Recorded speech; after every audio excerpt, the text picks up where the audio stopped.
ఆంధ్రప్రదేశ్లో చంద్రబాబు నాయుడు పెట్టిన కూటమి సభ అట్టర్ ఫ్లాప్ అయిపోయింది. చంద్రబాబు, జనసేన పవన్ కళ్యాణ్ ఎన్నో ఆశలు పెట్టుకొని చిలకలూరిపేట ప్రజాగలం వాళ్ళిద్దరికీ ఇప్పుడు పెద్ద నిరాశే అని చెప్పవచ్చు. ఎన్నో ఆశలు పెట్టుకున్న తమ్ముళ్లకు, జనసేన కార్యకర్తలకు, బీజేపీకి సంబంధించిన క్యాడర్కు పూర్తిగా ఊహించని స్థాయిలో కూటమి సభ దెబ్బ కొట్టిందని చెప్పాలి. ప్రధాని వస్తాడని, వైఎస్ఆర్సీపీ ప్రభుత్వాన్ని ఎంతో విమర్శిస్తాడని ఎదురు చూశారు. కానీ దేశ ప్రధాని నరేంద్ర మోదీ ప్రసంగం మాత్రం వారిద్దరి ఆశలకు పూర్తి భిన్నంగా, వ్యతిరేకంగా సాగిందనే చెప్పాలి.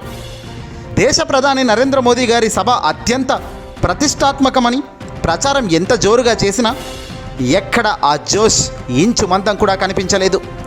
శాటిలైట్ నెట్వర్క్లో కానీ, డిజిటల్ మీడియాలో కానీ, సోషల్ మీడియాలో కానీ ఎక్కడ ఆ లైవ్ను కనీసం 5,000 మంది కూడా చూడడం లేదు.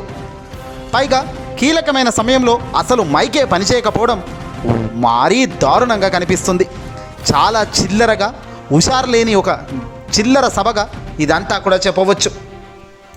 అందుకే చిలకలూరిపేటలో ఈ తెలుగుదేశం పార్టీ, బీజేపీ, జనసేన కూటమి మీటింగ్ అట్టర్ ఫ్లాప్ అని గ్రాండ్గా చెప్పవచ్చు. జనం రాకపోవడంతో సభా ప్రాంగణం అంతా బోరు అయింది. ఎక్కడ చూసినా ఖాళీ కుర్చీలే కనబడుతున్నాయి. పవన్, చంద్రబాబు మాట్లాడుతున్న సమయంలో అయితే సభలో ఖాళీ కుర్చీలు స్పష్టంగా కనబడుతున్నాయి. కుర్చీలు కూడా నిండకపోవడంతో స్టేజీ దగ్గర కార్యకర్తలతో హడావిడి చేయించి చివరకు టీడీపీ కార్యకర్తలు హడావిడితో సౌండ్ సిస్టమ్ కాస్త పూర్తిగా డల్ అయిపోయింది, ఆగిపోయే పరిస్థితి వచ్చింది. దీంతో దేశ ప్రధాని నరేంద్ర మోదీ ప్రసంగానికి అడుగడుగున ఇబ్బంది పాలైంది. ఆయన మాట్లాడుతున్న ప్రతి సెకండ్కు మైక్ కట్ అవుతూనే ఉంది. ఒక సమయంలో అయితే మాట్లాడుతున్న ప్రతిసారి మైక్ ఆగిపోవడంతో దేశ ప్రధాని నరేంద్ర మోదీ ఒకంత అసహనానికి గురయ్యారు. వేరే అవకాశం లేకపోవడంతో చేసేదేమీ లేక అలాగే ప్రసంగం కొనసాగించారు ప్రధాని మోదీ. సాధారణంగా ప్రసంగిస్తున్న సమయంలో తన సహజ శైలిలో కాకుండా ప్రధాని మోదీ కూడా కోపంగా కనిపించారు. పవన్ కళ్యాణ్ మాట్లాడుతున్నప్పుడు కానీ, చంద్రబాబు స్పీచ్ ఇస్తున్నప్పుడు కానీ, చిలకలూరిపేట సభకు వచ్చిన 3 పార్టీల కార్యకర్తల నుంచి కనీస స్పందన కూడా లేకపోవడం నిజంగా దారుణమని చెప్పాలి.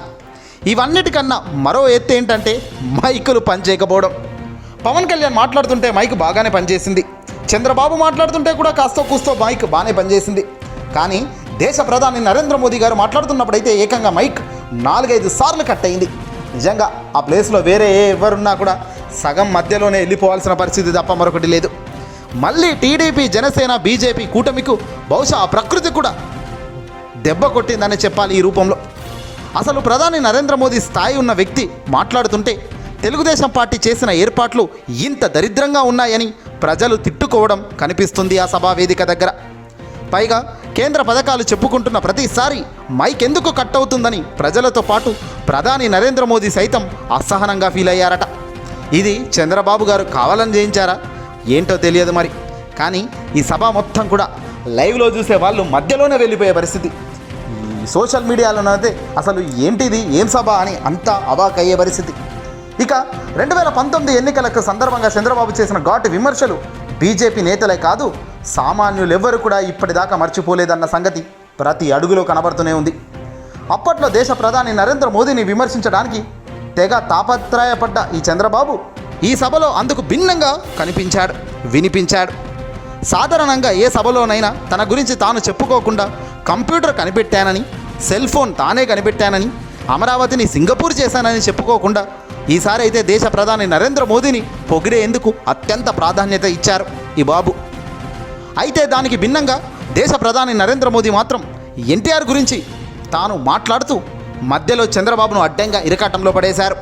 ఇక చివరిలో మీటింగ్ అయిపోయిన తర్వాత కూడా దేశ ప్రధాని నరేంద్ర మోదీ గారు ఆగ్రహం వ్యక్తం చేశారు. జన సమీకరణ భారీగా చేస్తామని చెప్పారు. కనీసం జనాలను తీసుకురాకపోవడం ఆయన ఇబ్బందికి గురైందట. పైగా మైకులు పనిచేయకపోవడం పట్ల ఆగ్రహం వ్యక్తం చేశారట దేశ ప్రధాని నరేంద్ర మోదీ. మీటింగ్ జరిగిన తీరుపై చాలా అసంతృప్తి వ్యక్తం చేసిన మోదీ చాలా కోపంగానే వెళ్ళిపోయినట్టు తెలుస్తుంది. ఇలా మీటింగ్లు జరిగితే కష్టమే అంటూ చెప్పినట్టు తెలుస్తుంది. సరిగ్గా బహిరంగ సభను పెట్టలేని వారు ఎలక్షన్ క్యాంపెయిన్ ఎలా చేస్తారు అంటూ మోదీ చురుకులు అంటించారట. ఏదేమైనా ఒక కలవక కూటమి ముగ్గురు కలిసి ఒక వేదిక మీద ఇంత దారుణంగా విఫలం చెందడం, మరి ఇది దేవుడు రాసిన స్క్రిప్ట్ కాక మరొకటి అవుతుందా అనేది ఆలోచన చేయాలి. ఇది ప్రకృతి కూడా వ్యతిరేకిస్తుంది. ప్రజలు కూడా రాబోయే ఎన్నికల్లో ఏ రేంజ్లో వ్యతిరేకిస్తారో అన్నది చూడాల్సిన అవసరం ఉంది. ఈ వీడియోని అసలు లైక్ కొట్టి షేర్ చేయండి.